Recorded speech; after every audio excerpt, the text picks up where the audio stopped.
Introvert. ఇంకొకటి ఏంటంటే నేను ఇంట్లో వాళ్ళతో ఇంకా నాకు పూర్తిగా రిలేషన్ అనేది పోయింది. ప్రేమ, వీళ్ళు నాకు అమ్మ నాన్నలు, వీళ్ళతో నేను బాగుండాలి అన్నదంతా పోయింది. రిలేషన్ లేకుండా. సో డెఫినెట్గా ఇప్పుడు ఏ ఫీలింగ్ లేకుండా వాళ్ళు నా వాళ్ళు అని నేను ఎట్లా అంటాను అసలు. ఎమోషనల్ బాండేజ్ లేకుండా ఎమోషనల్ పోయింది. బాండేజ్ ఉండాలి. Yes sir. దాంతో పూర్తిగా ఇదైపోయి ఇంకా నేను అది మైండ్లో ఆ పురుగెప్పుడు ఇదవుతూ ఉంది కదా.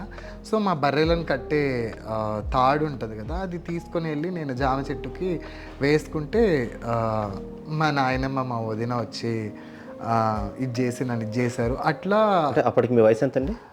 12-13 ఉండొచ్చు. మొన్న రీసెంట్గా పోయిన ఏడాది యాక్చువల్గా ఆ తోట జామ చెట్టు ఉన్నటువంటి ఆ తోట ఉన్న నూరియా అతని పేరు. ఆయన చనిపోయి 2-3 ఇయర్స్ అవుతుంది. వాళ్ళ మిస్సెస్ నల్ల దగ్గర వాటర్ పట్టుకుంటా ఉండే, మా ఇంటికి వెనకాలే నల్ల టాంకీ ఉంటుంది. ఆమె అక్కడికి బాసనలు తోమడానికి వచ్చినప్పుడు ఆమె అంటుంది, చూడు ఈరోజు నీ గురించి ఎంతమంది మాట్లాడుకుంటున్నారు,